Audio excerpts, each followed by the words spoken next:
May 2026 ചേർന്ന് വായിക്കാമോ? സാധാരണ ശാലതയുടെ മാസമാണ്. അത് എത്ര പേർ വിശ്വസിക്കുന്നു? സ്വന്തം ജീവിതത്തിൽ അത് സംഭവിക്കുന്നു. മെയ് മാസത്തെ പ്രാവചനിക പ്രഖ്യാപനത്തിലേക്ക് വരാം. 1, 2, 3. ഈ മാസം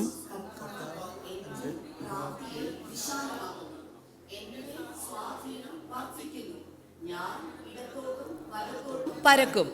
എൻ്റെ ജീവിതത്തിൽ നിന്നുള്ള സകല പരിധികളും മാറ്റപ്പെട്ടിരിക്കുന്നു. ഞാൻ ഈ മാസം ദൈവിക വർധനവിൽ ജീവിക്കും. പുതിയ മേഖലകൾ അവകാശമാക്കാനുള്ള അധികാരം ദൈവം എനിക്ക് നൽകിയിരിക്കുന്നു. ഈ മാസത്തിൻ്റെ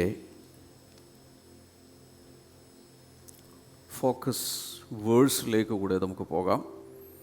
ഫോക്കസ് വേഴ്സ് എന്ന് പറയുന്നത് യെശയ്യാവിൻ്റെ പുസ്തകം 54-ാം അധ്യായം 2-ാമത്തെ വചനമാണ്. വരുമോ നോക്കുക, പ്രാർത്ഥിക്കുക, എല്ലാവരും പ്രാർത്ഥിക്കുക.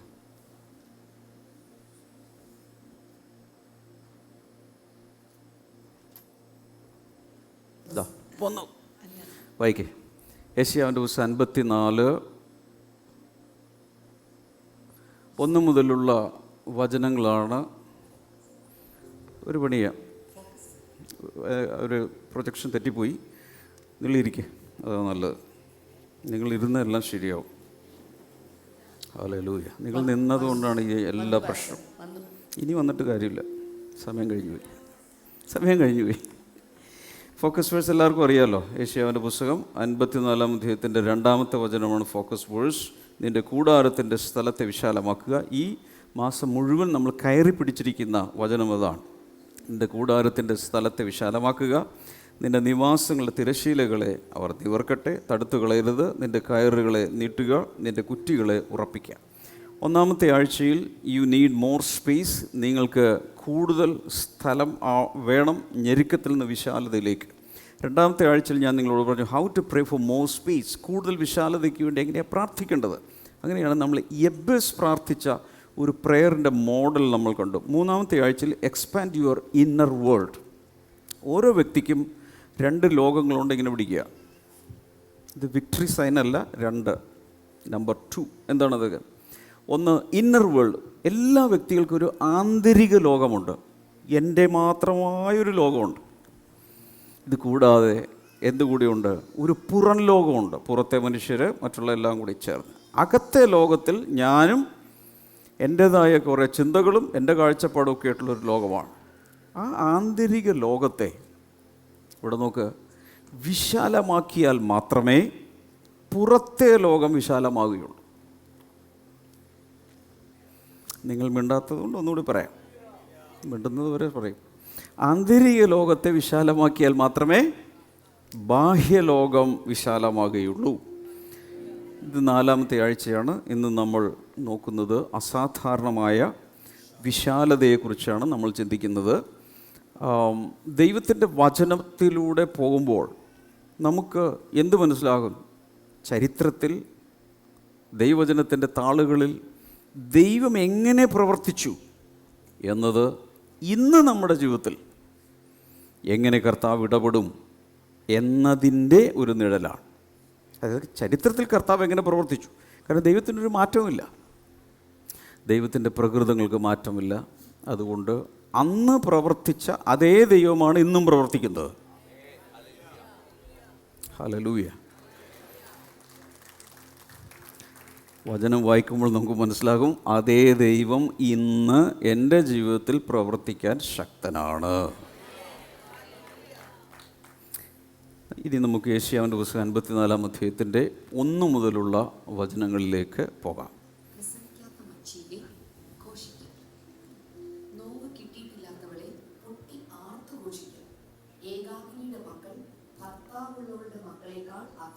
ശ്രദ്ധിക്കുക, പ്രസവിക്കാത്ത മച്ചിയെ ഘോഷിക്കുക എന്ന് വെച്ചാൽ ഇന്ന് ഒരു കുഞ്ഞുങ്ങളില്ലാത്ത ഒരു സ്ത്രീയോട് പറയുകയാണ്, കൽപ്പനയാണ്, നീ ഘോഷിക്കുക. ഇംഗ്ലീഷിൽ പറഞ്ഞിരിക്കുന്നത് ഇങ്ങനെയാണ്, സിങ് ബാരൻ വുമൺ. കുഞ്ഞുങ്ങളില്ലാത്ത മക്കളില്ലാത്തവളെ നീ പാട്ടുപാടുക എന്ന് എഴുതിയിരിക്കുന്നു. ചോദ്യം, കുഞ്ഞുങ്ങളില്ലാതെ ഒരുപക്ഷെ വൈധവ്യത്തിൽ അല്ലെങ്കിൽ ഭർത്താവ് ഉപേക്ഷിച്ചിട്ട് പോയൊരു സ്ത്രീക്ക് പാട്ട് പാടാൻ പറ്റൂ? 1 ശമൂവേൽ 1-ാം അധ്യായത്തിലേക്ക് വരുമ്പോൾ അങ്ങനെ ഒരു സ്ത്രീയെ കാണാം, കുഞ്ഞില്ലാത്തൊരു ഹന. അവൾ പാട്ട് പാടുകയാണോ ചെയ്തത്? അവൾ വേദനയിൽ പുളഞ്ഞ്, വേറൊരു ഭാര്യയുണ്ട് അപ്പുറത്ത്, പെനിന്ന. അവൾക്കാണെങ്കിൽ എല്ലാ വർഷവും ഒരു കുഞ്ഞുണ്ടാവും. കുഞ്ഞുങ്ങളിങ്ങനെ പെരുകിക്കൊണ്ടിരിക്കുക. ഇവൾക്കാണെങ്കിൽ ഒരു കുഞ്ഞുമില്ല.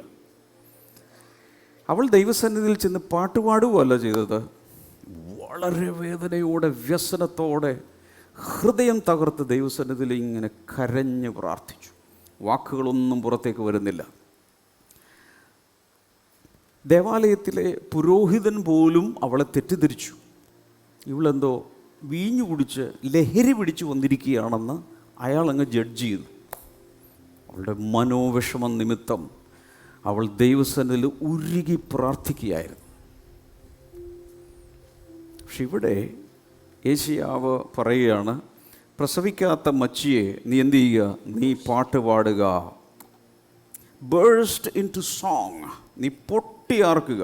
ഷൗട്ട് ഫോർ ജോയ്, നീ സന്തോഷം കൊണ്ട് ഉറക്കെ നീ ഷൗട്ട് ചെയ്യുക, ഘോഷിക്കുക. ഇതാണ് പറയുന്നത്. അതിന് കാരണം പറയുന്നുണ്ട്, ഏകാകിനിയുടെ മക്കൾ ഭർത്താവുള്ളവളുടെ മക്കളേക്കാൾ അധികമെന്ന് യഹോവ അരുളി ചെയ്യുന്നു. നീ ഇന്ന് ഏകാകിനിയാണ്, നീ ഉപേക്ഷിക്കപ്പെട്ടവളാണ്, നീ വിധവയെപ്പോലെ ആയിരിക്കുന്നു. എന്നാൽ ഇതാ ഒരു സമയം വരികയാണ്, നിനക്ക് മക്കളുണ്ടാകാൻ പോകുന്നു. നിൻ്റെ മക്കൾ ഇതുവരെ മക്കളുണ്ടെന്ന് പറഞ്ഞുകൊണ്ട് നടക്കുന്നവരേക്കാൾ കൂടുതലായിരിക്കും. അതുകൊണ്ട് നീ ഇപ്പോഴേ പാടിക്കോളാൻ. ദൈവത്തിൻ്റെ പ്രത്യേകത പറഞ്ഞോട്ടെ, ദൈവത്തിൻ്റെ പ്രത്യേകത, ദൈവത്തിനെല്ലാം കാണാം. നമ്മുടെ ഭാവിയിൽ എന്ത് സംഭവിക്കുന്നതെല്ലാം ദൈവത്തിന് നേരത്തെ കാണാം. നമുക്കത് കണ്ടുകൂടാ, നമ്മൾ ഷോർട്ട് സൈറ്റഡാണ്, നമുക്ക് ഇത്രേ കാഴ്ചയുള്ളൂ.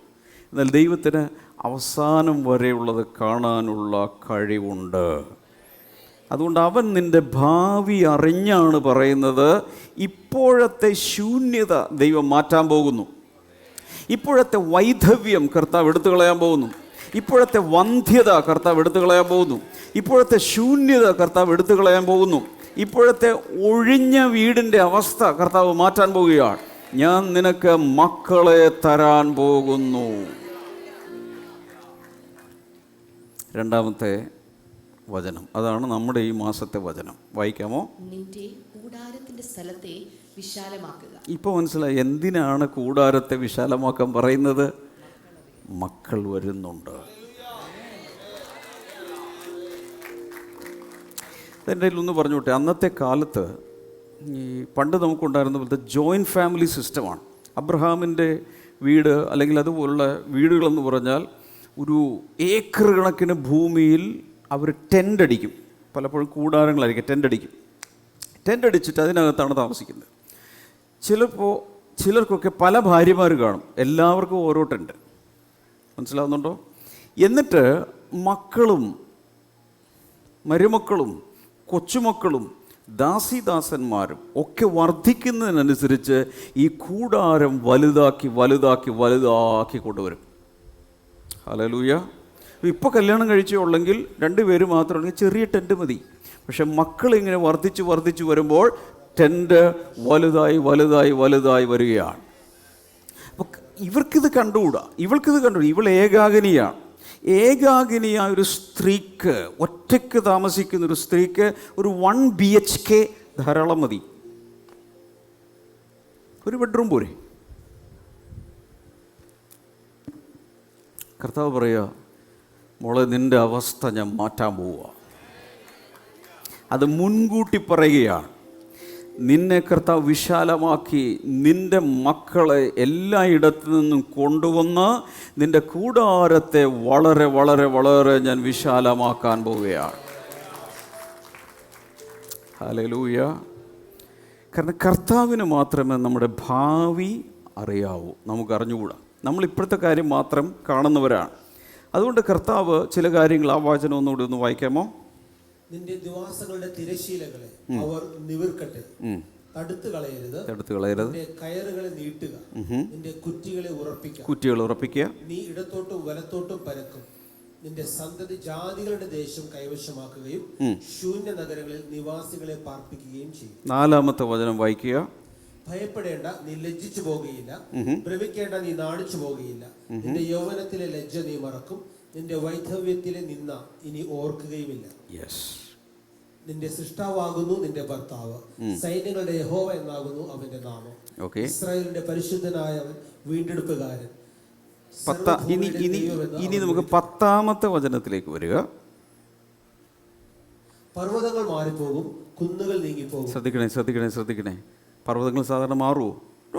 എല്ലാ പർവ്വതങ്ങളും അവിടെ തന്നെ ഉണ്ട്. എന്നാൽ പർവ്വതങ്ങൾ വരെ മാറിയാലും, വായിക്കേ, കുന്നുകൾ മാറിപ്പോയാലും എങ്കിലും എൻ്റെ ദയ നിന്നെ വിട്ടു മാറുകയില്ല. എൻ്റെ ദയ നിന്നെ വിട്ട് മാറുകയില്ല. ഇംഗ്ലീഷിൽ പറഞ്ഞിരിക്കുന്ന മൈ അൺഫെയിലിംഗ് ലവ്, എൻ്റെ തോറ്റുപോകാത്ത, പരാജയപ്പെടാത്ത, ഉതിർന്നു പോകാത്ത എൻ്റെ സ്നേഹം ഒരിക്കലും കുലുങ്ങുകയില്ല.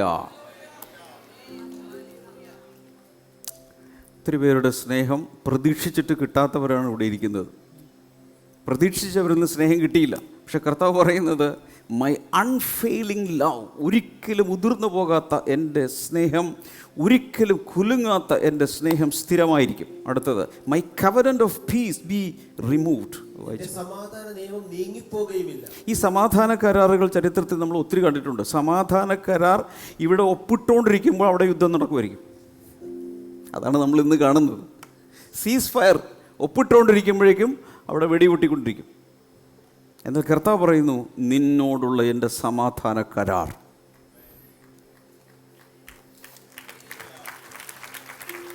ഒരിക്കലും ഒരിക്കലും ഒരിക്കലും മാറിപ്പോവുകയില്ല.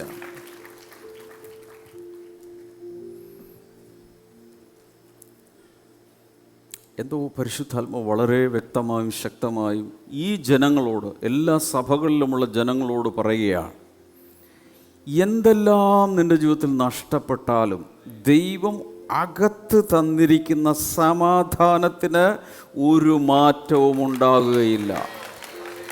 കാരണം ഇത് നേരിട്ട് കർത്താവ് നിൻ്റെ ഹൃദയത്തിൽ തരുന്ന സമാധാനമാണ്. 17ാമത്തെ വചനത്തിലേക്ക് വരാം. നിനക്ക് വിരോധമായി ഉണ്ടാക്കുന്ന, അയ്യോ ഇതൊന്ന് ശ്രദ്ധിക്കണേ. ഹലോ, നിനക്ക് വിരോധമായി ഉണ്ടാക്കുന്ന യാതൊരു ആയുധവും ഫലിക്കയില്ല.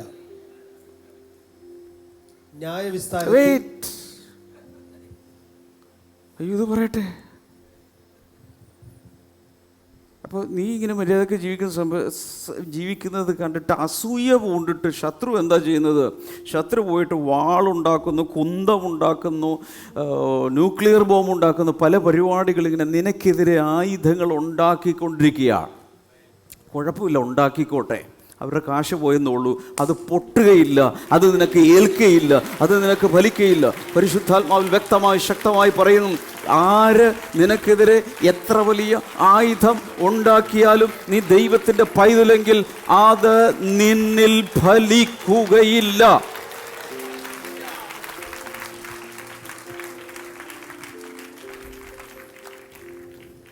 നാലഞ്ച് പേരോട് പറ, നിനക്കെതിരെയുള്ള ഒരായുധവും ഫലിക്കുകയില്ല.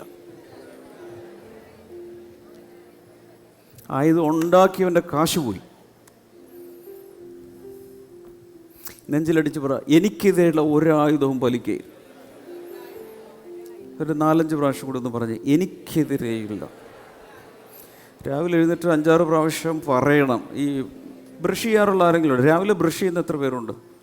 നല്ല സമയമാണുള്ളത്. അപ്പോൾ ഈ ബ്രഷ് ചെയ്യുന്ന സമയത്ത് കണ്ണാടിയിൽ നോക്കിയിട്ട് പറയണം, എനിക്കെതിരെയുള്ള ഒരായുധവും ഫലിക്കയില്ല. കുളിക്കാൻ പോയി തല ഉണക്കുമ്പോൾ പറയണം, എനിക്കെതിരെയുള്ള ഒരായുധവും ഫലിക്കുകയില്ല. ചപ്പലിടുന്ന സമയത്ത് പറയണം, എനിക്കെതിരെയുള്ള ഒരായുധവും ഫലിക്കയില്ല. ഡ്രസ്സ് ചെയ്യുമ്പോൾ പറയണം, എനിക്കെതിരെയുള്ള ഒരായുധവും ഫലിക്കയില്ല. വണ്ടിയിൽ കയറുമ്പോൾ പറയണം, എനിക്കെതിരെയുള്ള ഒരായുധവും. അത് വചനമാണ്. ഹല്ലേലൂയ. ഇനി വായിക്കും തുടർന്ന്. ന്യായവിസ്താരത്തിൽ നിനക്ക് വിരോധമായി എഴുന്നേൽക്കുന്ന, എതിരെ സംസാരിക്കുന്ന ആരെങ്കിലും ഉണ്ട്? നിനക്കെതിരെ സംസാരിക്കുന്ന ആരെങ്കിലും ഉണ്ട്? നിങ്ങൾക്കെതിരെ ആരെങ്കിലും സംസാരിക്കുന്നു? ആരാണ് സംസാരിക്കുന്നത്? ഏറ്റവും കൂടുതൽ സംസാരിക്കുന്നത് അപവാദിയായ സാത്താനാണ്. ദൈവം മുമ്പാകെ ചെന്നിട്ട് സഹോദരങ്ങളെ മൊത്തം എതിരെ സംസാരിക്കുന്ന എതിരിയായ ഒരുവനുണ്ട്. അഡ്വേഴ്സറി എന്ന് അറിയപ്പെടുന്ന ഒരുവനുണ്ട്. അവനാണ് പിശാച്. അതുകൂടാതെ അവൻ ചാർജ് ചെയ്യുന്ന കുറേ മനുഷ്യരുണ്ട്. അവരെന്ത് ചെയ്യും? നിനക്കെതിരെ സംസാരിച്ചുകൊണ്ടിരിക്കും. സംസാരിച്ചോട്ടെ, എന്ത് സംഭവിക്കും? വായിച്ചേ. നിനക്ക് വിരോധമായി എഴുന്നേൽക്കുന്ന എല്ലാ നാവിനെയും നീ കുറ്റം വിധിക്കും. നീ അങ്ങ് കുറ്റം വിധിക്കും, നീ അങ്ങ് വിധിച്ചേക്കുക, അത് ഏൽക്കൂല. നിനക്കെതിരെ ഏതെങ്കിലും ഞാൻ പറയുന്നത്, ഈ ചെവിക്ക് ഫിൽറ്റർ വേണം, വായ്ക്ക് ഫിൽറ്റർ വേണം.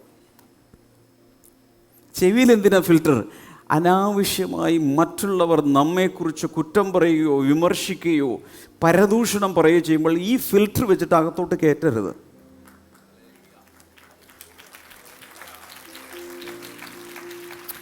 ചിലരൊന്നും കൈയടിക്കുന്നില്ല, അവർക്ക് വിശ്വാസമില്ലായിരിക്കാം, എനിക്ക് അറിഞ്ഞുകൂടാ.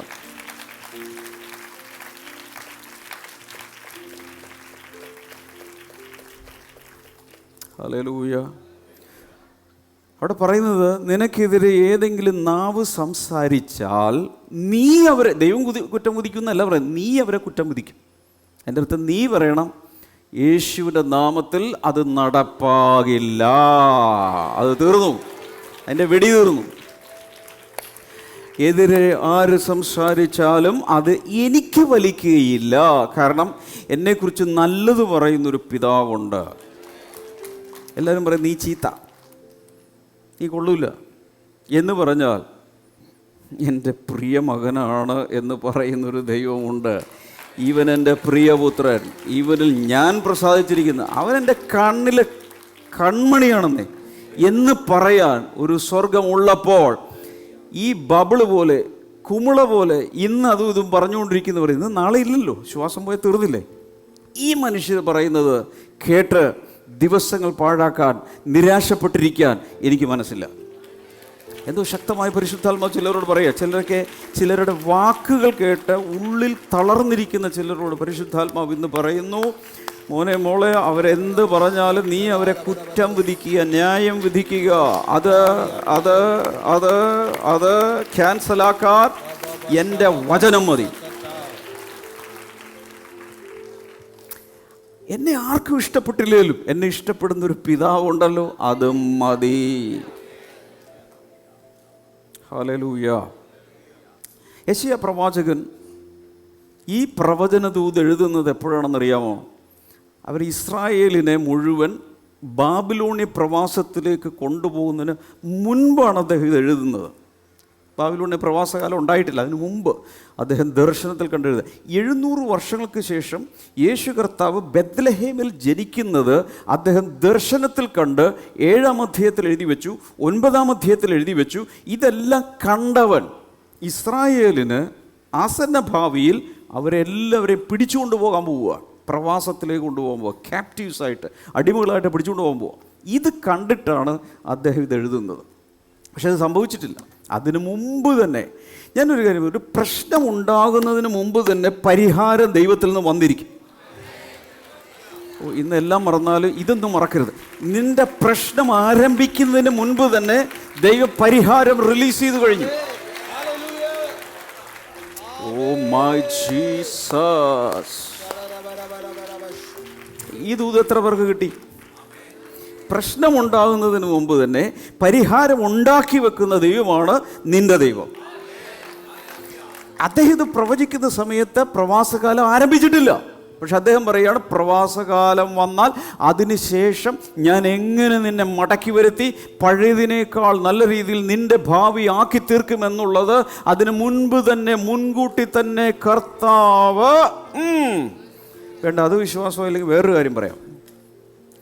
മനുഷ്യനുണ്ടായിട്ടില്ല, ഭൂമി ഉണ്ടാക്കിയിട്ടില്ല, യൂണിവേഴ്സിനെ കർത്താവ് സൃഷ്ടിച്ചിട്ടില്ല, ഭൂമി ഉണ്ടാക്കിയിട്ടില്ല, ആദമിനെ സൃഷ്ടിച്ചിട്ടില്ല, ഹവ്വയെ സൃഷ്ടിച്ചിട്ടില്ല, അവർ പാപം ചെയ്തിട്ടില്ല. ഇതെല്ലാം സംഭവിക്കുന്നതിന് മുൻപ് തന്നെ നോക്ക്, ബാക്കിലേക്ക് ലോകസ്ഥാപനത്തിന് മുമ്പ് തന്നെ അറുക്കപ്പെട്ട കുഞ്ഞാടിനെ കർത്താവ് അറേഞ്ച് ചെയ്ത് വെച്ചു. കാരണം ഇനി സൃഷ്ടിക്കുമ്പോൾ ആ മനുഷ്യൻ പാപം ചെയ്യുമെന്നും ആ മനുഷ്യന് വീണ്ടെടുപ്പ് ആവശ്യമാണെന്നും കണ്ടിട്ട് ലോകസ്ഥാപനത്തിന് മുൻപ് തന്നെ അറുക്കപ്പെട്ട കുഞ്ഞാട്, ഒരു കുഞ്ഞാടിനെ അറക്കുവാൻ വേണ്ടി റെഡിയാക്കി വെച്ച ഒരു ദൈവമാണ്. പ്രശ്നം വരുന്നതിന് മുൻപ് നിന്റെ പരിഹാരം വന്നിരിക്കും. കർത്താവേ, ഈ വെളിപ്പാട് കൊടുക്കണേ കർത്താവ്. ഈ വെളിപ്പാട് എല്ലാവരും അകത്ത് കയറട്ടെ. അടിക്ക് ശക്തമായി അന്യഭാഷകളിൽ ആരാധിച്ച് ആ ദൂത് സ്വീകരിക്കുക. ഈ വചനം യെശയ്യാവ് ഈ പ്രവചന ദൂത് എഴുതുമ്പോൾ അതിന് 3 തരത്തിൽ അതിന് നിറവേറലുണ്ടായി.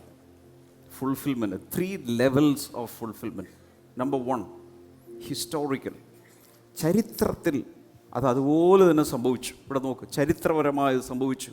രണ്ടാമത്, മശിഹയുടെ ജീവിതത്തിൽ, യേശുവിൻ്റെ ജീവിതത്തിൽ ഇത് സംഭവിക്കുന്നത് യേശുവിലൂടെ ഒരു ഫുൾഫിൽമെൻ്റ് ഉണ്ടായി. അത് കൂടാതെ പുതിയ ഉടമ്പടി അല്ലെങ്കിൽ പുതിയ സഭയിൽ ഈ ദൂത് നിറവേറുന്നു.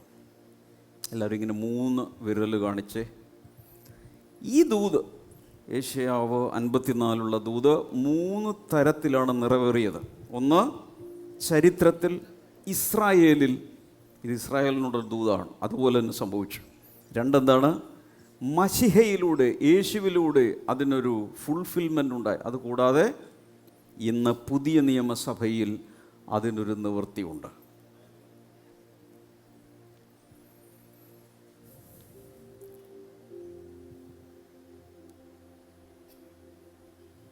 ഹല്ലേലൂയ. ആദ്യം ചരിത്രത്തിൽ എങ്ങനെയാണ് നിറവേറിയത് എന്ന് ഞാൻ പറയാം, ശ്രദ്ധിച്ചു കേൾക്കണം. യെശയ്യാവ് ഇത് പറയുമ്പോൾ ഇസ്രായേൽ ജനം ദൈവത്തിൽ നിന്ന് പതുക്കെ പതുക്കെ ഇങ്ങനെ അകന്നുകൊണ്ടിരിക്കുന്നൊരു കാലമാണ്. ആരെങ്കിലും ദൈവത്തിൽ നിന്ന് അകന്നു പോയിട്ടുണ്ടെങ്കിൽ പെട്ടെന്ന് തിരിച്ചു വന്ന് ഒട്ടിച്ചേരണം.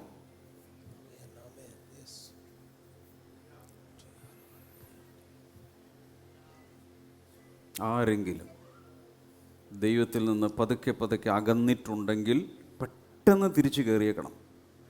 പ്രാർത്ഥനയിലേക്ക്, കൂട്ടായ്മയിലേക്ക്, വചനത്തിലേക്ക്, ശുശ്രൂഷയിലേക്ക് പെട്ടെന്ന് തിരിച്ചു വരണം. വന്നില്ലെങ്കിൽ പലപ്പോഴും പ്രവാസമാണ്. പ്രവാസം എന്ന് പറയുന്ന ക്യാപ്റ്റിവിറ്റിയിലേക്കാണ് പിന്നെ പോകുന്നത്. ഇതാണ് ഒരു സ്പിരിച്വൽ ഫിനോമിനൺ. പാറ്റേൺ അങ്ങനെയാണ്.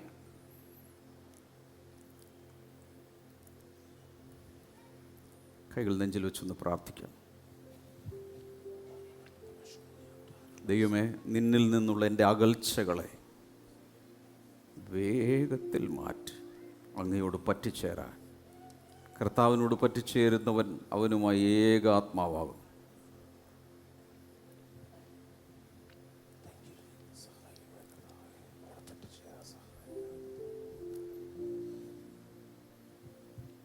വർഷങ്ങൾക്ക് ഒരു ദിവസം ഞാൻ പ്രാർത്ഥിക്കുന്ന സമയത്ത് എൻ്റെ ഉള്ളിൽ പരിശുദ്ധാത്മാവ് പറയാൻ, ഏറ്റവും കൂടുതൽ പിന്മാറ്റക്കാർ ഉള്ളത് സഭയ്ക്കകത്താണ്. നമ്മൾ പിന്മാറ്റക്കാരെന്ന് പറഞ്ഞാൽ എന്താണ് ഉദ്ദേശിക്കുന്നത്? ചർച്ചിൽ വരാതെ മാറി നടക്കുന്ന അല്ല. ഏറ്റവും കൂടുതൽ പിന്മാറ്റക്കാരുള്ളത് സഭയ്ക്കകത്താണ്. എന്ന് പറഞ്ഞാൽ ശരീരം ഇവിടെ കൊണ്ടുവന്ന് വയ്ക്കുന്നുണ്ട്. പക്ഷേ യിരെമ്യാവിൻ്റെ പുസ്തകം 17-ാം അധ്യായത്തിൽ പറയുന്നത്, മനുഷ്യരിൽ ആശ്രയിച്ച് ഹൃദയം കൊണ്ട് എന്നെ വിട്ടുമാറുന്നവൻ ശപിക്കപ്പെട്ടവൻ. എന്ന് വെച്ചാൽ ഹൃദയം കൊണ്ട് ദൈവത്തിൽ നിന്ന് അകലാം. ശരീരം ഇവിടെ ഇരിപ്പുണ്ടായിരിക്കും പ്രാർത്ഥനാ സ്ഥലത്ത്.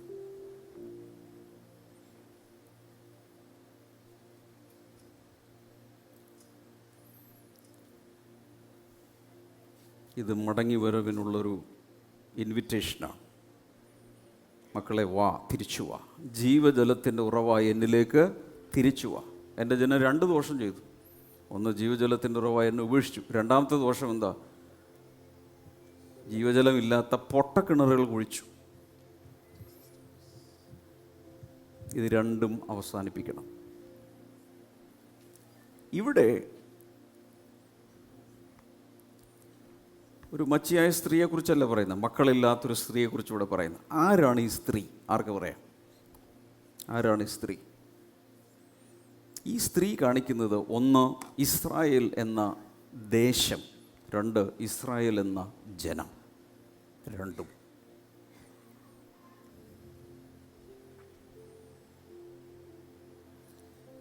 ഇവളെ വിധവ എന്ന് വിളിക്കാൻ, അല്ലെങ്കിൽ മച്ചി എന്ന് വിളിക്കാൻ എന്താ കാരണം? ഈ പ്രവാസം വന്നപ്പോൾ ഇസ്രായേൽ മക്കളെ മുഴുവൻ എന്ത് ചെയ്തു? അറസ്റ്റ് ചെയ്ത് അവരെ ക്യാപ്റ്റീവ്സായി പിടിച്ചുകൊണ്ട് പോയി, ബാബിലോണിലേക്ക് കൊണ്ടുപോയി. അപ്പോൾ ഈ ദേശത്തിൻ്റെ അവസ്ഥ എന്തായി? വീടുകളിലൊന്നും ആളില്ല, മക്കളില്ല, ഇസ്രായേൽ മക്കളില്ല, ആരുമില്ലാതെ ശൂന്യമായി കിടക്കുന്ന ഒരു ലാൻഡ്. ഇതാണ് കാണുന്നത്. വളരെ ശൂന്യമായി കിടക്കുകയാണ്. ആ ദേശത്തെയാണ് പറയുന്നത്, നീ വന്ധ്യ, നീ മച്ചിയാണ്, you are a barren woman. ആ ദേശത്തെ, ആ ജനതയെ നോക്കിയിട്ടാണ് കർത്താവ് അത് പറയുന്നത്. എന്നാൽ അവസ്ഥ ഇങ്ങനെയാണെങ്കിലും പ്രശ്നത്തിന് മുമ്പേ പരിഹാരം ഉച്ചരിക്കുന്ന ദൈവം ചില കാര്യങ്ങൾ അവരോട് പറയുക. Number 1, your generations are coming. നിന്റെ തലമുറകൾ ഇതാ മടങ്ങി വരാൻ പോകുന്നു. ദൈവത്തിൻ്റെ പ്രത്യേകത, ഞാൻ നിന്നെ ഒരു നാളും കൈവിടുകയില്ല, ഉപേക്ഷിക്കില്ലെന്ന് പറഞ്ഞാൽ അത് അങ്ങനെ തന്നെ, ഒരിക്കലും കൈവിടുകയില്ല. എല്ലാവരും ഒന്ന് നേരെ ഇരിക്കാമോ? Sit straight please. എൻ്റെ കണ്ണിലേക്ക് മാത്രം നോക്കുക. എൻ്റെ കണ്ണിലേക്ക് മാത്രം നോക്കുക. ഞാൻ നിങ്ങളുടെ കണ്ണിലേക്ക് നോക്കി പറയാം, ദൈവം, നിന്നെ വിളിച്ച ദൈവം, വിളിച്ച് വേർതിരിച്ച് രക്ഷിച്ച് മകനാക്കി മകളാക്കി ഇവിടെ കൊണ്ടുവന്നിരുത്തിയ ദൈവം ഒരു നാളും നിന്നെ ഉപേക്ഷിക്കുകയില്ല, ഒരു നാളും നിന്നെ തള്ളിക്കളയയില്ല. ഒരിക്കലും ഒരിക്കലും ഒരിക്കലും ദൈവത്തിൽ നിന്ന് അത് പ്രതീക്ഷിക്കരുത്. ചില സമയത്ത് ഒരു തെറ്റിലകപ്പെട്ടാലും അതും കൂടെ ഉൾപ്പെടുത്തി ഞാൻ പറയുന്നു. ദൈവം ഉപേക്ഷിക്കില്ല എന്ന് പറഞ്ഞാൽ ദൈവം ഉപേക്ഷിക്കില്ല. നമ്മൾ ഉപേക്ഷിച്ച് പോകാം ദൈവത്തെ, അതാണ് നമ്മുടെ സ്ഥിരം ഹോബി. പക്ഷേ ദൈവം ഒരിക്കലും നമ്മെ ഉപേക്ഷിക്കുകയില്ല. അപ്പം ശൂന്യമായി കിടക്കുന്ന പട്ടണത്തെ നോക്കിയിട്ട് പറയുക, നീ ഒരു മച്ചിയായ സ്ത്രീ, ആരുമില്ല, മക്കളില്ല, മക്കളെല്ലാം പോയി. എന്നാൽ ദൈവം പറയുകയാണ്, നിന്റെ തലമുറകളിതാ മടങ്ങി വരികയാണ്, നിന്റെ സന്തതികളെ ഞാൻ സകലത്തെയും ഈ ദേശത്തേക്ക് തിരിച്ചു കൊണ്ടുവരും. ഹല്ലേലൂയ. അങ്ങനെ ഒരു സംഭവത്തിലേക്ക് കർത്താവ് കൊണ്ടുവരാൻ പോവുകയാണ്. ഇന്നത്തെ ശൂന്യതകളെ കർത്താവ് എടുത്തു മാറ്റും. ആമേൻ പറയാമോ? ഇന്നത്തെ ഫലമില്ലായ്മയെ കർത്താവ് എടുത്തു മാറ്റും. പറയാമോ? ഹല്ലേലൂയ. ഇന്നത്തെ വന്ധ്യതയെ കർത്താവ് എടുത്തു മാറ്റും. Number 2, sing it into existence. പാട്ടോടെ അതിനെ നിലവിൽ കൊണ്ടുവരിക. അതിനെ എന്ത് ചെയ്യണമെന്ന് വെച്ചാൽ പാട്ട് പാടിയാൽ മതി, അതിൻ്റെ പരിഹാരമായി. ശ്രദ്ധിക്കണേ ശ്രദ്ധിക്കണേ ശ്രദ്ധിക്കണേ. നിൻ്റെ ഈ ശൂന്യത മാറാൻ, നിൻ്റെ വന്ധ്യത മാറാൻ, നിൻ്റെ മക്കളില്ലാത്ത അവസ്ഥ മാറാൻ, നിൻ്റെ ഫലമില്ലാത്ത അവസ്ഥ മാറാൻ അതിൻ്റെ ഒരു പരിഹാരം പറഞ്ഞു തരാം. പാട്ട് പാടിയാൽ മതി. അടുത്ത ആൾ പറയാം, പാട്ട് പാടിയ പ്രശ്നം തീരുമെന്ന് പറഞ്ഞു. ഹല്ലേലൂയ. ശ്രദ്ധിച്ച് കേൾക്കുക. ഈ മക്കൾ, ആ ഇസ്രായേലിൻ്റെ അവസ്ഥ ഒന്ന് ആലോചിച്ച് നോക്കുക.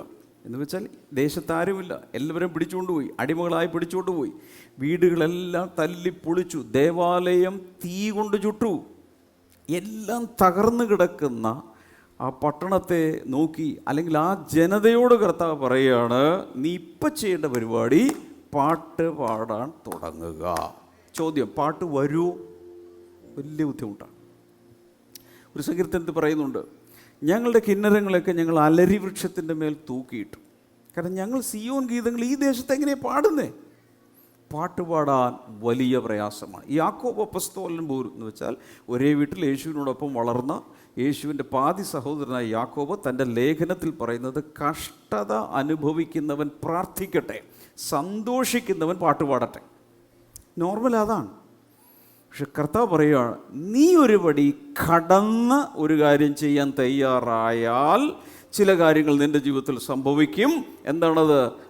നിനക്കിന്ന് കുഞ്ഞുങ്ങളില്ല, നിനക്കിന്ന് ആരുമില്ല, എല്ലാം ശൂന്യമാണ്, എല്ലാം തകർന്ന തരിപ്പണമായി കിടക്കുന്ന ജീവിതമാണ് നീ. പക്ഷേ ഇനി ദൈവം നിൻ്റെ ജീവിതത്തിൽ ചെയ്യാനിരിക്കുന്ന കാര്യങ്ങൾ ഇവിടെ നിന്ന് നോക്കിക്കണ്ടിട്ട് ഇവിടെ പാട്ടാരംഭിച്ചാൽ ഇത് സംഭവിക്കും.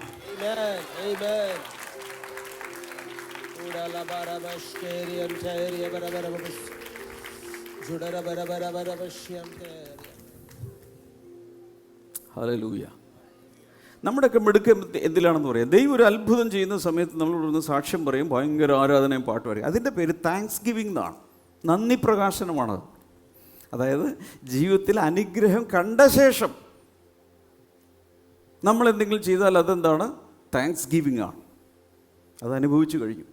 എന്നാൽ അനുഭവിക്കുന്നതിന് മുൻപ് ദൈവം ഒരു വാഗ്ദത്തം തന്നിരിക്കുന്ന അവസ്ഥയിൽ ഒന്നും കണ്ടിട്ടില്ല. ഇതൊക്കെ കാണുന്നതിന് മുമ്പ് ദൈവം പറയുന്ന വാഗ്ദത്തത്തിൽ മാത്രം വിശ്വസിച്ച് പാടാൻ തുടങ്ങിയാൽ അതിൻ്റെ പേര് വിശ്വാസം എന്നാണ്. അത് നന്ദിയല്ല.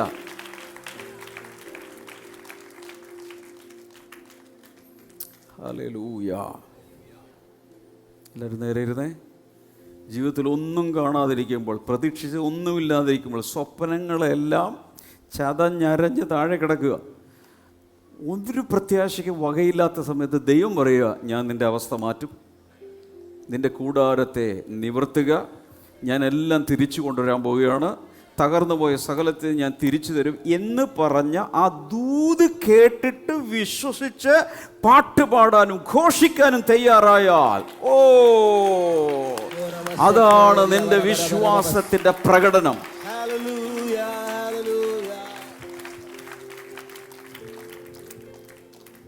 ഹല്ലേലൂയ. ചുരുക്കി പറഞ്ഞാൽ, അങ്ങനൊരു അവസ്ഥയിൽ പാടിയാൽ അതെന്താണ് അതിൻ്റെ അർത്ഥം എന്ന് ചോദിച്ചാൽ, എന്ത് നീ ഇപ്പോൾ കാണുന്നോ അതിൻ്റെ ഓപ്പോസിറ്റായിട്ടൊരു കാര്യം ദൈവം ചെയ്യാൻ പോകുന്നു എന്ന് കണ്ടിട്ട് പാട്ട് പാടുക. ഇതിന് കാരണം നിൻ്റെ പാട്ട് ഒരായുധമാണ്. പിശാച് ഹൃദയത്തിലേക്ക് കൊണ്ടുവന്നിടുന്ന കിലോഗ്രാം കണക്കിന് നിരാശ എടുത്തിട്ട് വാളുകൊണ്ട് വെട്ടി വെട്ടി വെട്ടി വെട്ടി അരിഞ്ഞ് ദൂരെ കളയുന്ന സാധനമാണ് ആത്മാവിലുള്ള പാട്ട്.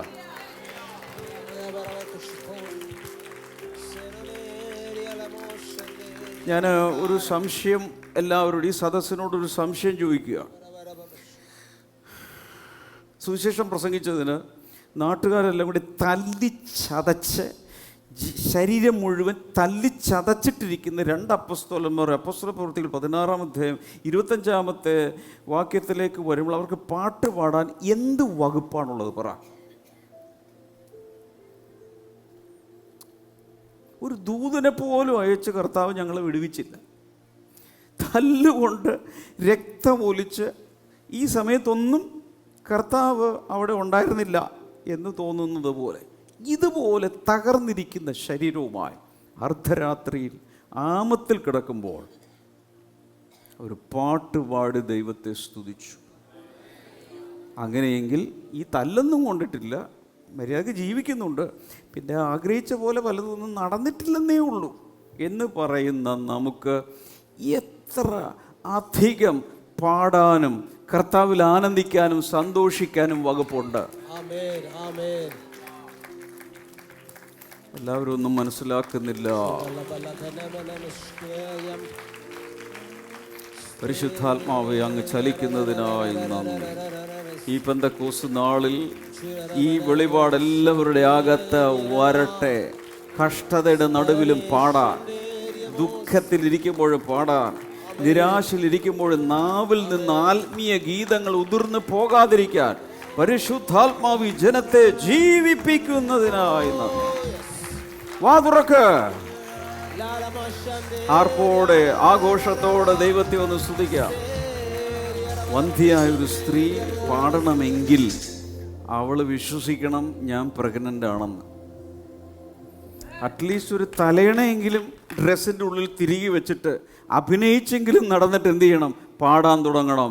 അപ്പോൾ നിനക്ക് മക്കളുണ്ടാകും.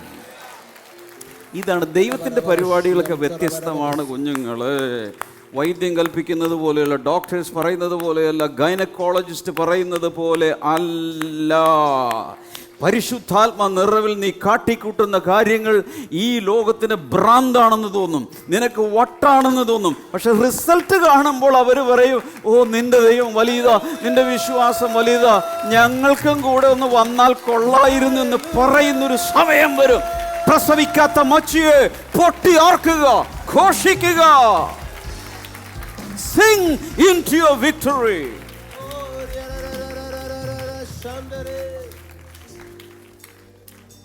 മൂന്നാമതായി അവിടെ പറയുന്നത് enlarge your space. ഞാൻ പറഞ്ഞല്ലോ, ഒരു വന്ധ്യയായ ഒരു സ്ത്രീ, ഏകാഗ്നിയായ ഒരു സ്ത്രീ എന്ന് വെച്ചാൽ ഭർത്താവില്ല, മക്കളുമില്ല, ആരുമില്ലാത്ത ഒറ്റയ്ക്ക് താമസിക്കുന്ന ഒരു സ്ത്രീക്ക് കൂടിപ്പോയി ഒരു 1 ബെഡ്റൂമുള്ളൊരു കൊച്ചു വീട് മതി, ഒരു സ്റ്റുഡിയോ അപ്പാർട്ട്മെൻ്റ് ആയാലും മതി. പക്ഷെ കർത്താവ് പറയാം, മോളെ നിന്റെ കൂടാരം ഇപ്പോഴേ വിസ്താരമാക്കി തുടങ്ങിക്കോ. കാരണം ഞാൻ പ്രവർത്തിക്കും, ആർ തടുക്കും. നീ എന്നെ ഉപേക്ഷിച്ചു, ശരിയാണ്, പക്ഷെ എനിക്ക് നിന്നെ ഉപേക്ഷിക്കാൻ പറ്റുമോ? പറഞ്ഞു പോയില്ലേ? ഈ രാജാക്കന്മാർക്കൊക്കെ ഒരു കുഴപ്പമുണ്ട്, പറഞ്ഞു പോയാൽ പിന്നെ തിരിച്ചെടുക്കാൻ പറ്റില്ല. പറഞ്ഞാൽ പിന്നെ തിരിച്ചെടുക്കാൻ പറ്റില്ല. അതാണ് ഹെരോദാവിന് പറ്റിയത്. മകള് നൃത്തം ചെയ്ത് സന്തോഷിപ്പിച്ച സമയത്ത് എന്തു വേണേ ചോദിച്ചോളാൻ പറഞ്ഞു. യോഹന്നാൻ്റെ തല ചോദിക്കും എന്നുള്ളത് അറിയാമായിരുന്നെങ്കിൽ ആ വാക്ക് പറയില്ലായിരുന്നു, പുള്ളിക്കറിയില്ലായിരുന്നു.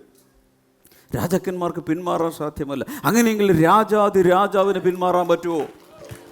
പറഞ്ഞു പോയില്ലേ, നീ എന്നെ ഉപേക്ഷിച്ചാലും ഞാൻ നിന്നെ ഉപേക്ഷിക്കില്ലെന്ന് പറഞ്ഞു പോയില്ലേ? നീ എന്നെ വിട്ടിട്ട് പോയാലും ഞാൻ നിന്നെ വിട്ടിട്ട് പോകില്ല, ഞാൻ പുറകെ വരുമെന്ന് പറഞ്ഞു പോയില്ലേ? ശൂന്യ നഗരമേ, ഞാൻ നിന്റെ നിവാസികളെ തിരിച്ചു വരുത്തും. ഇന്നത്തെ അവസ്ഥകളെ ഞാൻ മാറ്റും. സകലവും തകർന്നു കിടക്കുന്ന ഈ അവസ്ഥ ഞാൻ പുതുക്കി പണിയും. അതുകൊണ്ട് ഇപ്പോഴേ നിന്റെ കൂടാരത്തിൻ്റെ, നീ ഒറ്റയ്ക്കാണ് വീട്ടിൽ, പക്ഷേ നിന്നെ ഞാൻ വിശാലമാക്കാൻ പോകുന്നു. ഇപ്പോഴേ കൂടാരത്തെ വിശാലമാക്കുക. ഹല്ലേലൂയ. അവിടെ ആ ഭാഗത്ത് 5 കാര്യങ്ങളാണ് പറയുന്നത്. ആക്ഷൻ വെർബുകളായിട്ട് പറയുന്ന 5 കാര്യങ്ങളുണ്ട്. ഒന്ന് നോക്കാമോ? പ്രവർത്തന ക്രിയകൾ. 1 എന്തൊക്കെ ചെയ്യാനുള്ളൂ എന്ന് പറയുക. ഒരു കാര്യം ചെയ്യരുതെന്നും പറഞ്ഞിട്ടുണ്ട്. 4 കാര്യങ്ങൾ ചെയ്യണം, ഒരു കാര്യം ചെയ്യരുത്. എന്തൊക്കെയാണെന്ന് വായിച്ചേ. 1 വലുതാക്കുക, കൂടാരത്തെ വലുതാക്കുക. എല്ലാവരും ഇങ്ങനെ ആക്ഷൻ കാണിക്കുക. കൂടാരത്തെ വലുതാക്കുക അല്ലെങ്കിൽ വിശാലമാക്കുക. അതാണ് ഞാൻ നേരത്തെ പറഞ്ഞത്. ആദ്യം എന്ത് ചെയ്യണം? പുറത്ത് വിശാലമാകുന്നതിന് മുമ്പ് അകത്ത് വിശാലമാകണം. ആന്തരിക വിഷൻ മാറണം, നമ്മുടെ അകത്ത് മാറണം. ദൈവം എന്താ ചെയ്യാൻ പോകുന്നു എന്ന് പറഞ്ഞേ. ദൈവം എൻ്റെ ജീവിതത്തിൽ എന്തോ ചെയ്യാൻ പോകുന്നു. 2 നീട്ടുക എന്ന് വെച്ചാൽ ഈ കൂടാരത്തിൻ്റെ ഒരു കയറുണ്ട്, ആ കയറ് നീട്ടുക. നിങ്ങളുടെ കൂടാരത്തിൻ്റെ തിരശീലകൾ നീട്ടുക. അതിൻ്റെ കോട്സ്, 3-ാമത്തെ അതാണ്, കോട്സ്, നിങ്ങളുടെ കയറുകൾ നീട്ടുക. 4-ാമത്തെ ശക്തിപ്പെടുത്തുക. അതായത് കൂടാരത്തിൻ്റെ അറ്റത്തൊരു കുറ്റി അടിക്കും. ആ കുറ്റി നന്നായിട്ട് ഉറപ്പിച്ചു വെക്കണം, കാരണം വലിയ ടെൻ്റാണ്. അടുത്തത് എന്താണ്? ഒരു കാര്യം മാത്രം ചെയ്യരുത്, മടിച്ചു നിൽക്കരുത്, അല്ലെങ്കിൽ ഡു നോട്ട് ഹോൾഡ് ബാക്ക്, തടുക്കരുത്. എന്ത് തടുക്കരുത്? ദൈവത്തിൻ്റെ പ്രവൃത്തിയെ നമുക്ക് തടുക്കാൻ പറ്റും. എങ്ങനെ തടുക്കാൻ പറ്റും? അവിശ്വാസം കൊണ്ട്, സങ്കുചിത മനോഭാവം കൊണ്ട്, ചെറിയ ദർശനം കൊണ്ട് ദൈവപ്രവൃത്തിയെ തടുക്കാൻ പറ്റും. ഒത്തിരി ദൈവമക്കളും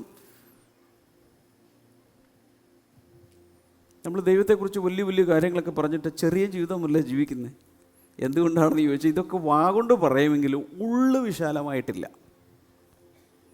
ഉള്ളു വിശാലമായെങ്കിൽ മാത്രമേ ദൈവത്തിന് ശരിയായ രീതിയിലുള്ളൊരു വിശാലത തരാൻ കഴിയൂ. അടുത്ത ആളോട് പറയുക, ദൈവപ്രവൃത്തിയെ തടുക്കരുത്. വേറൊരാളോട് പറയുക, ദൈവപ്രവൃത്തിയെ തടുക്കരുത്.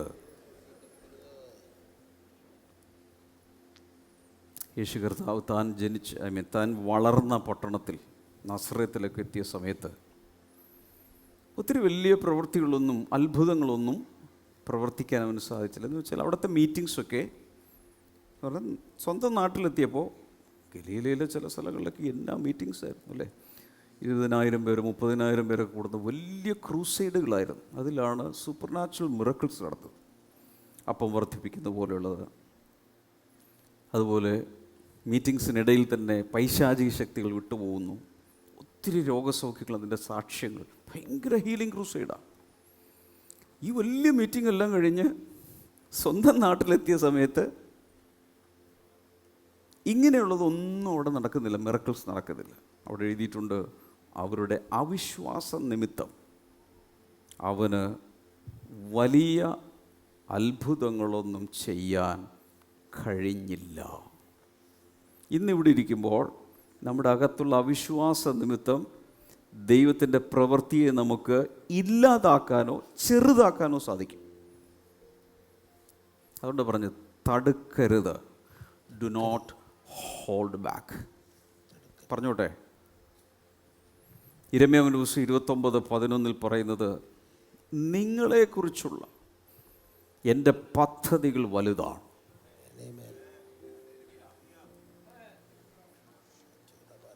ഞാൻ പറഞ്ഞത് തെറ്റായിപ്പോയെന്ന് തോന്നുന്നു. ഞാൻ ഇപ്പുറത്ത് പറയാം. പറഞ്ഞത് തന്നെ തെറ്റായിപ്പോയെന്നാണ് തോന്നുന്നു. ഈ ബൈബിളിലെ കാര്യമാണ് പറഞ്ഞത്, ഞാൻ കയ്യിൽ നിന്ന് എടുത്തിട്ടതല്ല.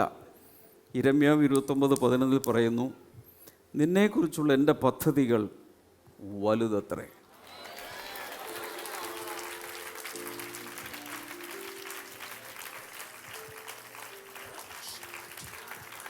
നിങ്ങൾ പ്രത്യാശിക്കുന്ന ശുഭഭാവി വരുവാൻ തക്കവണ്ണം നിങ്ങളെക്കുറിച്ചുള്ള നിൻ്റെ നിരൂപണങ്ങൾ ഇന്നവയെന്ന് ഞാൻ അറിയുന്നു. അവ തിന്മയ്ക്കായിട്ടല്ല, അവ നന്മയ്ക്കായിട്ടത്രേ.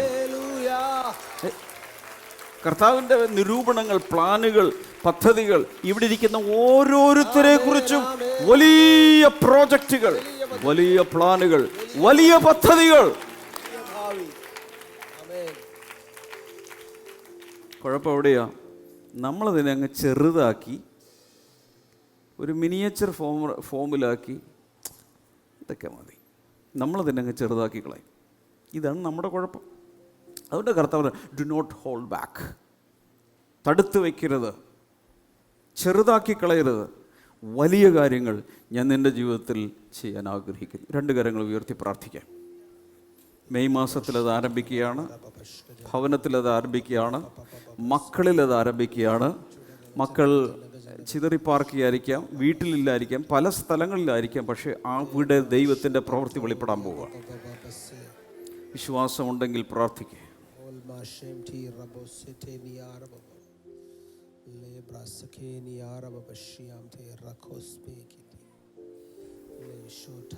എല്ലാ സഭകളും പ്രാർത്ഥിക്കാം. കർത്താവിൻ്റെ ജീവിതത്തിൽ അങ്ങ് വലിയ പദ്ധതികൾ രൂപീകരിച്ച് വൻകാര്യങ്ങൾ ചെയ്യാൻ ഉദ്ദേശിക്കുമ്പോൾ എൻ്റെ അവിശ്വാസ നിമിത്തം, എൻ്റെ കൊച്ചു ദർശനം നിമിത്തം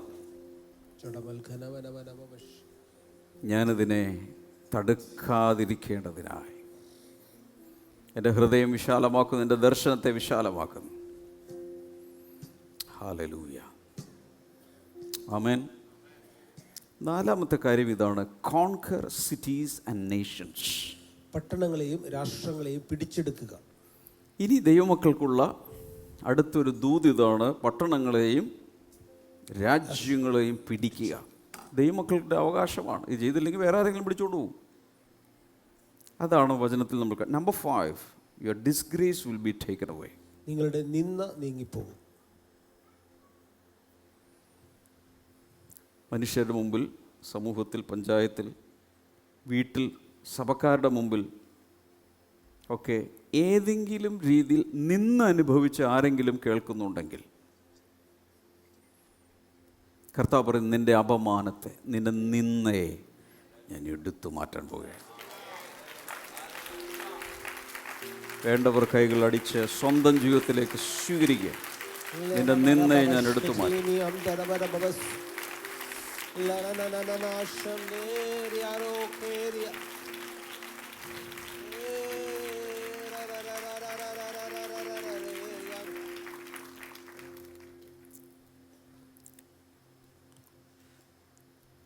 ഇത് വളരെ വളരെ വളരെ ക്ലിയറായിട്ട് നിന്ദിക്കപ്പെട്ട പലരെയും കർത്താവ് മാനിക്കാൻ പോവുകയാണ്. അതിൻ്റെ ഉള്ളിൽ ശക്തമായൊരു ദൂതായി വരികയാണ്. ഒരുപക്ഷെ പലരും നിൻ്റെ മുഖത്ത് നോക്കി ചോദിച്ചു കാണും, നീ പ്രാർത്ഥിക്കാൻ പോയിട്ട് എന്തായി? നീ ഞങ്ങളെ വിട്ട് പോയത് കൊണ്ടല്ലേ നിൻ്റെ ജീവിതത്തിൽ ഇതെല്ലാം സംഭവിച്ചു, ഇപ്പോൾ എന്തായി എന്നൊക്കെ ചോദിച്ച അതേ മനുഷ്യരുടെ മുമ്പിൽ കർത്താവ് പറഞ്ഞ നിൻ്റെ നിന്നയെ എടുത്ത് മാറ്റിത്തരും.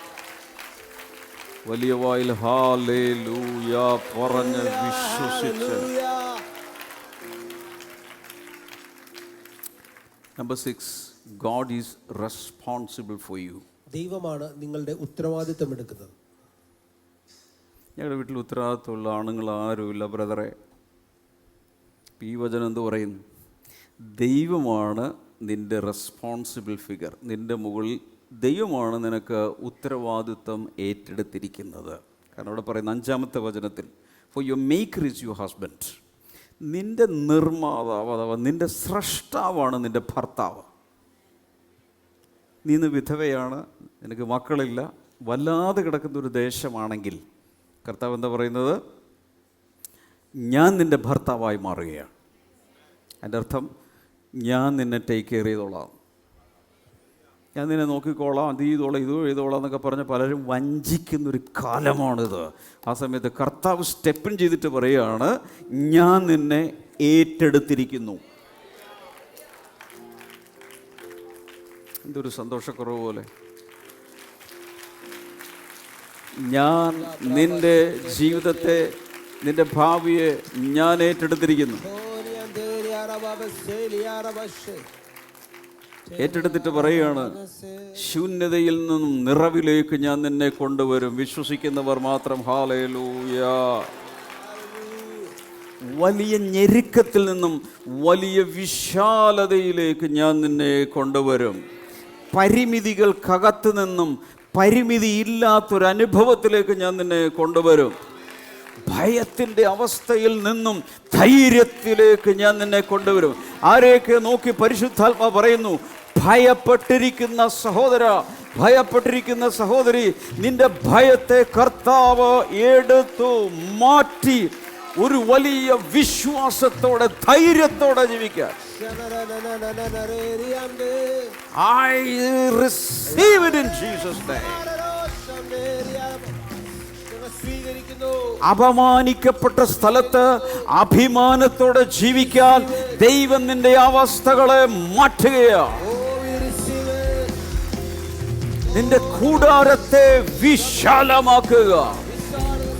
ഹൃദയമൊന്ന് വിശാലമാകട്ടെ, മനസ്സൊന്ന് വിശാലമാകട്ടെ. പരിശുദ്ധാത്മാവ് ചിലരോട് പറയുന്നു, വിലപിക്കുന്ന ജീവിതമേ, നിന്റെ വിലാപങ്ങളെ കർത്താവ് നൃത്തമാക്കി മാറ്റാൻ പോവുകയാണ്. ഹല്ലേലൂയ,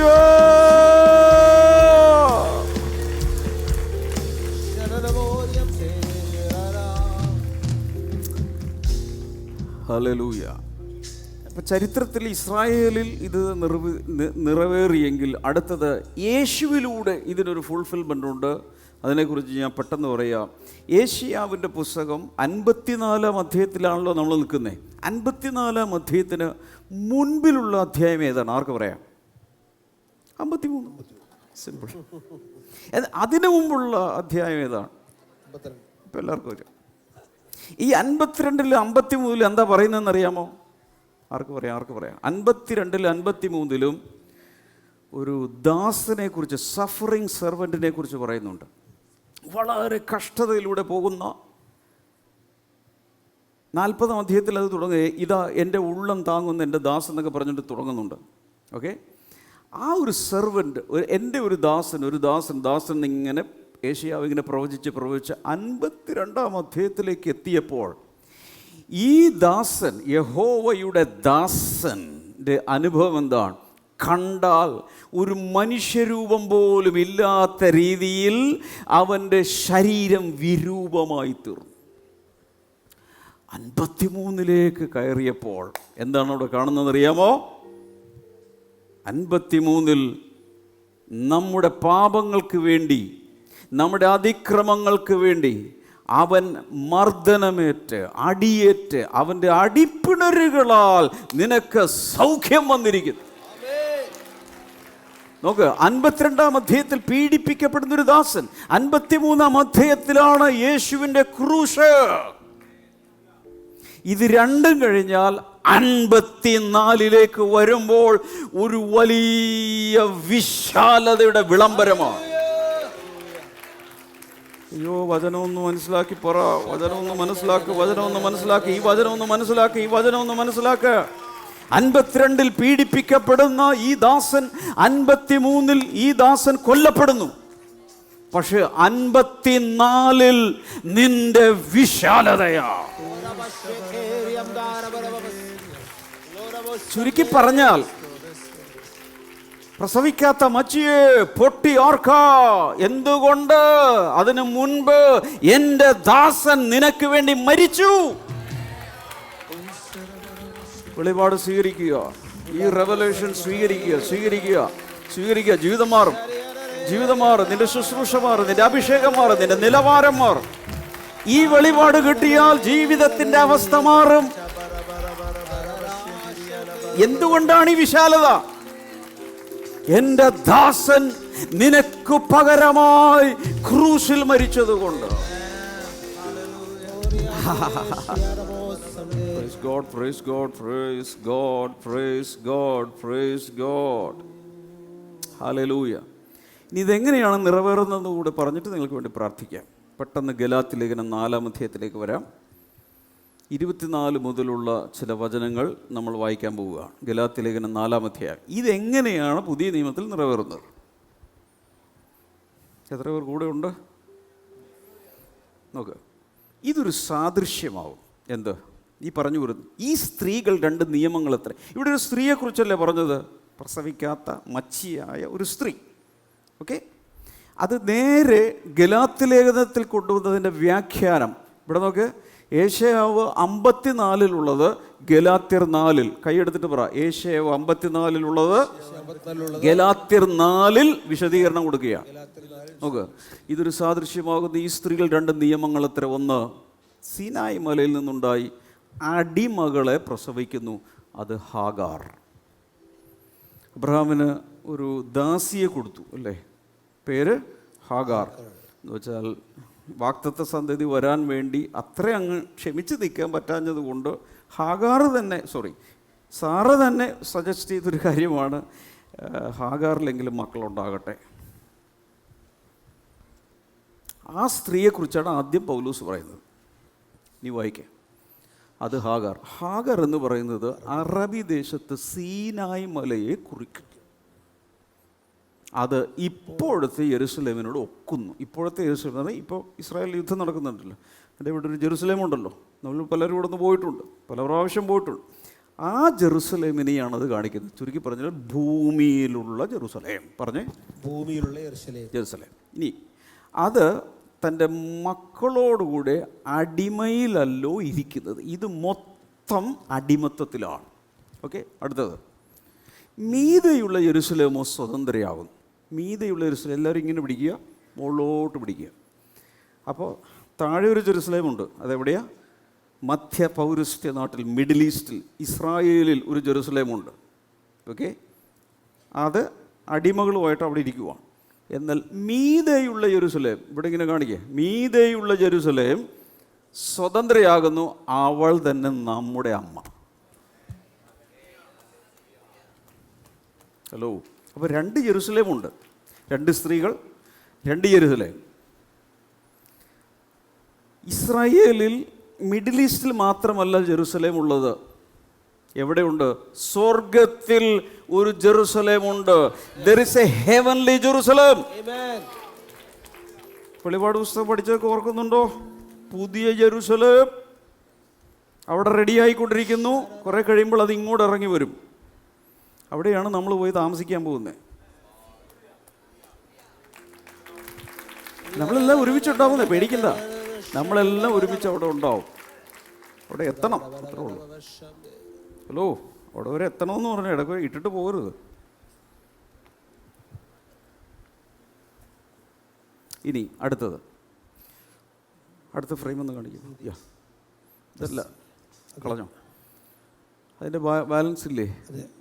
4:26 നീതിയുള്ള യെരുസലേം സ്വതന്ത്രയാണ്, അവൾ തന്നെ നമ്മുടെ അമ്മ. ഇനി അടുത്ത വചനം 25 ഇല്ല, അതല്ല, no, that is wrong.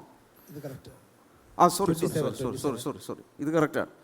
Galatia ലേഖനം അടുത്തത്, പ്രസവിക്കാത്ത മച്ചിയെ ആനന്ദിക്കുക, നോവ് കിട്ടാത്തവളെ പൊട്ടിയാർക്കുക, ഏകാഗിരിയുടെ മക്കൾ ഭർത്താവുള്ളവരുടെ മക്കളേക്കാൾ അധികമെന്ന് എഴുതിയിരിക്കുന്നുവല്ലോ. ഇതെവിടെ നിന്ന് കിട്ടി? ഏശയ്യാവ് 54:2 ആ ഭാഗത്ത് നിന്ന് കിട്ടിയതാണ്. അതിവിടെ കൊണ്ടുവന്നു. I think I missed you. നിങ്ങൾ എന്നെ കൂടെ ഇല്ലെന്നാണ് എനിക്ക് തോന്നുന്നത്. എത്ര പേർ ശ്രദ്ധിക്കുന്നുണ്ട്? ഏശയ്യാവ് 54 പറഞ്ഞത് പൗലോസ് ഇവിടെ കൊണ്ടുവന്ന് എഴുതി വച്ചിരിക്കുന്നു. ഗലാത്യ ലേഖനം 4-ാം അധ്യായത്തിൽ എഴുതിയിരിക്കുന്നു. അടുത്ത വചനം, നാമോ സഹോദരന്മാരെ ഇസ്ഹാക്കിനെ പോലെ വാഗ്ദത്തത്താൽ ജനിച്ച മക്കളാകുന്നു. ഹാഗാറിൻ്റെ ചെറുക്കൻ്റെ പേരെന്താ? ഇഷ്മായേൽ. അടിമയായ സ്ത്രീയുടെ മകൻ്റെ പേര് ഇഷ്മായേൽ. ആ വന്നവരെല്ലാവരും അടിമത്വത്തിന് കീഴിൽ അങ്ങനെ അങ്ങോട്ട് പോവുകയാണ്. എന്നാൽ നാമോ എന്ന് പറഞ്ഞാൽ പുതിയ നിയമത്തിൽ സഭ, നമ്മൾ ഇസഹാക്കിനെ പോലെ. ഇസഹാക്ക് ആരിൽ നിന്നാണ് വന്നത്? സാറയിൽ നിന്നാണ് വന്നത്. സാറയുടെ പ്രത്യേകത, അവൾ ആദ്യം മച്ചിയായിരുന്നു. ഇപ്പൊ പിടുത്തം കിട്ടിയോ? പ്രസവിക്കാത്ത മച്ചിയെ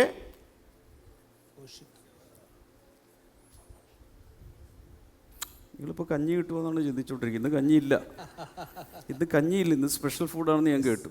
അത് സ്വപ്നം കാണണ്ട. കഞ്ഞി ആരും ഇന്ന് സ്വപ്നം കാണണ്ട. അവിടെയൊക്കെ മെഡിക്കൽ ക്യാമ്പ് നടക്കുന്നതുകൊണ്ട് ഇന്ന് കഞ്ഞിയില്ല, വേറെ എന്തോ കിട്ടും നിങ്ങൾക്ക്.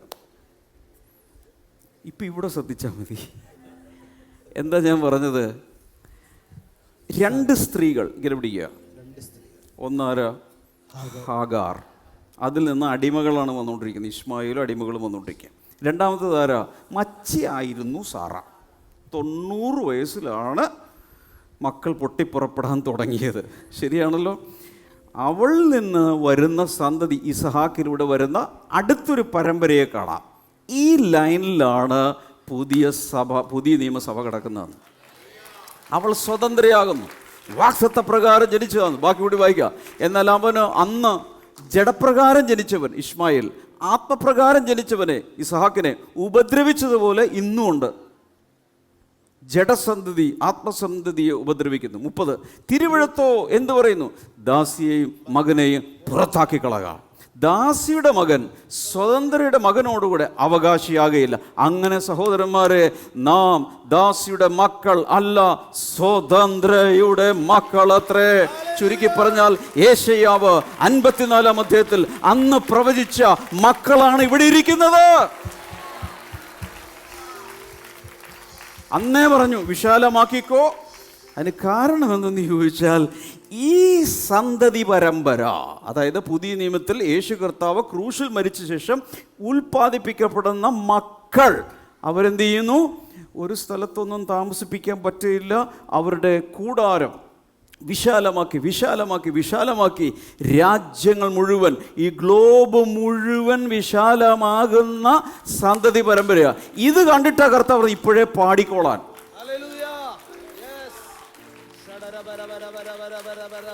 അടിക്കണമെങ്കിൽ അടിക്ക്, പാടണമെങ്കിൽ പാട്, ആർക്കണമെങ്കിൽ ആർക്ക്, ഘോഷിക്കണമെങ്കിൽ ഘോഷിക്ക്.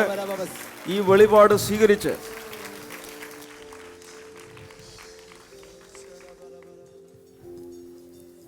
ഞാനൊരു ചാർട്ട് കാണിക്കാം, അപ്പോൾ ക്ലിയർ ആവും. ഇവിടെ നോക്ക്, 2 സ്ത്രീകൾ നോക്കാമോ? ഒന്നെന്താണ്? സ്ലേവ് വുമൺ, ദാസി. ഓക്കെ, അതാരാണ്? ഹാഗാർ. അതെന്തിനെ കാണിക്കുന്നു? സീനായ് മല. അതേതാണ്? ഇപ്പോഴുള്ള ജെറുസലേം. അതിലെന്താണുള്ളത്? അടിമത്തം. മകൻ്റെ പേര് ഇസ്മായിൽ.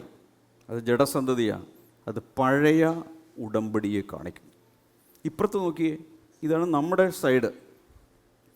യേശയ്യാവ് പറഞ്ഞു വരുന്ന സാധനം ഫ്രീ വുമൺ, സ്വതന്ത്രയാണ്, പേര് സാറ.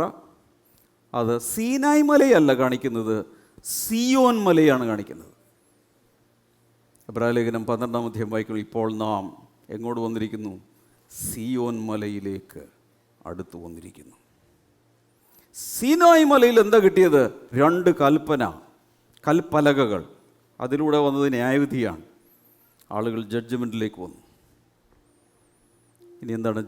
ജെറുസലേം എബാവ്, മുകളിലുള്ളൊരു ജെറുസലേമിൻ്റെ മക്കളാണ് നമ്മൾ. അവളാണ് നമ്മുടെ അമ്മ. സ്വാതന്ത്ര്യമുണ്ട്. ഇസഹാക്ക് വാക്തത്വ സദ്യയാണ്. അതാണ് പുതിയ ഉടമ്പടി. നമ്മൾ എവിടെ ഇരിക്കുന്നേ? ഇവിടെ. ഇതാണ് വിശാലതയുടെ മാസത്തിൽ, മെയ് മാസത്തിൽ ബ്ലെസ്സിങ് ടുഡേ കുടുംബത്തിൽപ്പെട്ടവർക്ക് കർത്താവ് തന്നിരിക്കുന്ന വാഗ്ദത്തം.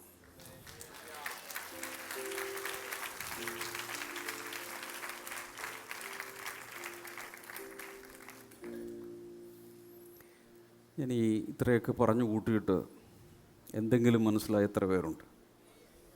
എന്താ മനസ്സിലായതെന്ന് പറഞ്ഞു. എന്താണ് നിങ്ങൾക്ക് മനസ്സിലായത്? യേശയ്യാവിൻ്റെ പുസ്തകം 54-ാം അധ്യായത്തിൽ പറഞ്ഞിരിക്കുന്ന വാഗ്ദത്തം 3 രീതിയിൽ നിറവേറുന്നു. ഒന്ന്, ചരിത്രത്തിൽ ഇസ്രായേലിൽ നിറവേറി. അവർ പ്രവാസത്തിലേക്ക് പോയി, അതിനുശേഷം അവരെല്ലാം തിരിച്ചു കൊണ്ടുവന്നു. അവരുടെ കൂടാരത്തിൻ്റെ സ്ഥലം അല്ലെങ്കിൽ അവരുടെ സെറ്റിൽമെൻറ്റ് എല്ലാം വിശാലമാക്കി അവരെ സെറ്റിൽ ചെയ്യിപ്പിച്ചു. അത് ചരിത്രത്തിൽ നിറവേറി കഴിഞ്ഞു. അടുത്തത് 52, 53 അധ്യായങ്ങൾ പറഞ്ഞിരിക്കുന്ന യഹോവയുടെ ദാസൻ, അത് നമ്മുടെ യേശു വന്ന് നമുക്ക് വേണ്ടി കാൽവരി ക്രൂശിൽ മരിച്ച നിമിത്തം നമുക്കെന്തുണ്ട്? ഒരു വലിയ വിശാലതയുണ്ട്, സ്വാതന്ത്ര്യമുണ്ട്. അതിൻ്റെ നിവൃത്തീകരണമാണ് ഗലാത്യ ലേഖനം 4-ാം അധ്യായത്തിൽ പൗലോസ് വിവരിച്ചത്. എന്താണ് ആ വിവരണം? എല്ലാവരും ഇങ്ങനെ പിടിക്കുക. 2 സ്ത്രീകൾ, ഒന്നേതാണ് ഹാഗാർ, 2 സാറ. സാറ ആരാണ്? മച്ചി. അവൾക്ക് കുഞ്ഞുങ്ങളില്ല. പക്ഷെ ഇപ്പോഴോ മറ്റേവളേക്കാൾ, ഹാഗാറിൻ്റെ സന്തതി പരമ്പരകളേക്കാൾ ഇവളുടെ മക്കൾ, സാറയുടെ മക്കൾ അഥവാ പുതിയ നിയമ സഭയിലെ മക്കൾ ലോകം എമ്പാടും സകല രാജ്യങ്ങൾ, സകല ഭൂഖണ്ഡങ്ങളിലും നിറഞ്ഞ് വസിക്കുന്നു. അതുകൊണ്ട് നിൻ്റെ മക്കൾ അവരുടെ മക്കളേക്കാൾ അധികമാകും. ഇതറിയാവുന്ന ദൈവം പറയാം, നീ ഇപ്പോഴേ പാട്ട് പാടിക്കോ, നീ ഇപ്പോഴേ സെലിബ്രേറ്റ് ചെയ്യാൻ തുടങ്ങിക്കോ. ഇത് ഒന്നും കാണുന്നില്ലെങ്കിലും ഞാൻ പറഞ്ഞ വാക്ക് വിശ്വസിച്ച് നീ ഇപ്പോൾ പാടാൻ തുടങ്ങിയാൽ മക്കൾ വരാൻ തുടങ്ങും. നിൻ്റെ കൂടാരം വിശാലമാകാൻ തുടങ്ങും. ഇതുവരെ കാണാത്ത നന്മകൾ നീ അനുഭവിക്കാൻ തുടങ്ങും. ഇതാണ് കർത്താവ് പറയുന്നത്. കൈകളടിച്ച് കർത്താവിന് നന്ദി പറയാം.